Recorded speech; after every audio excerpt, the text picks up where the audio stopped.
Hello, I'm at the Skegness Distillery for today's Masterclass, only a few hundred yards from the beach.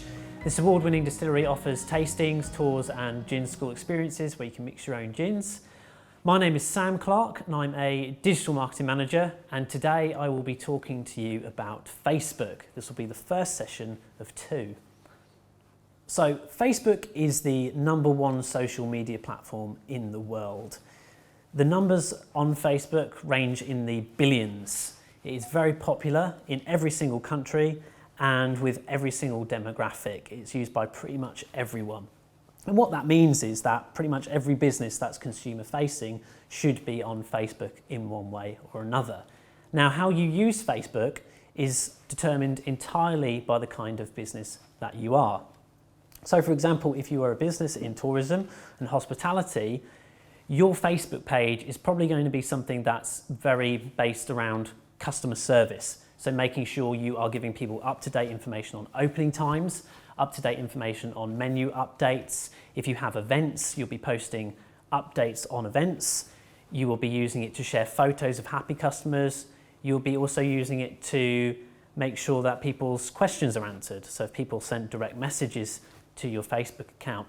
And lots of people do that nowadays. A lot of people will go onto Google, they'll search for a business, they'll then find that business in the search engine results page, they'll then click on that Facebook page, have a look at that business, see if it interests them. So that's why it's always a good idea to make sure you are on there. And then if they have questions about your opening times or the kinds of products that you sell or what you do, then they can just ask them there, because again, most people are on Facebook. So Facebook can be used to make sure customers, current and future customers, are up to date with information.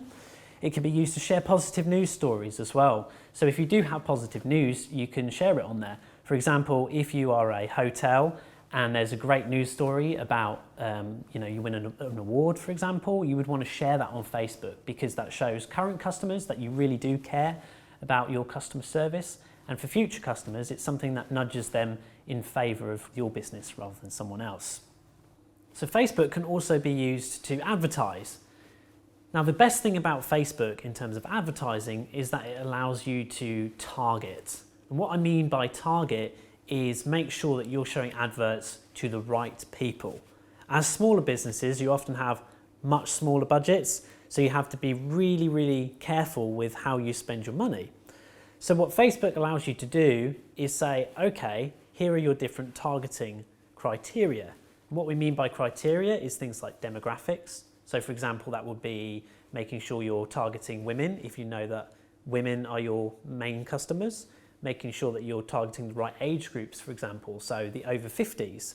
Or if you're setting up an event that's maybe aimed at young families, you're targeting people with children. And what that enables you to do is be really, really, really precise with your targeting and make sure that you aren't overspending in terms of budget as well. And the good thing as well with Facebook is if adverts aren't working and they aren't performing, you can always turn them off. So that commitment to spend isn't necessarily there. You can play about, you can test things, and you can see what works for your business. Facebook can also be used to sell products. And that is something that's come about in the last 2 years or so. So in the past, you weren't able to do that. You always had to link out to a separate website. But nowadays, you're able to sell products actually through Facebook using Facebook Marketplace, using Facebook Shop. And if you do e-commerce, for example, which lots of businesses have started to go into because of the results of COVID, and they want to sell stuff not only on the high street or in shops, but also sell it online, then you can set those things up and actually sell them through Facebook directly, which just makes it a lot easier for customers who want to buy rather than having to click to your website and find it on there. And the last thing I want to say is that Facebook is also very, very good for customer service. Facebook also in recent years has pivoted more towards making sure that it is a very strong customer service platform. So you have to really push people to give you positive reviews on Facebook. Again, it's social proof, so people can say, wow, this business has got really good reviews. I want to go there, I want to visit.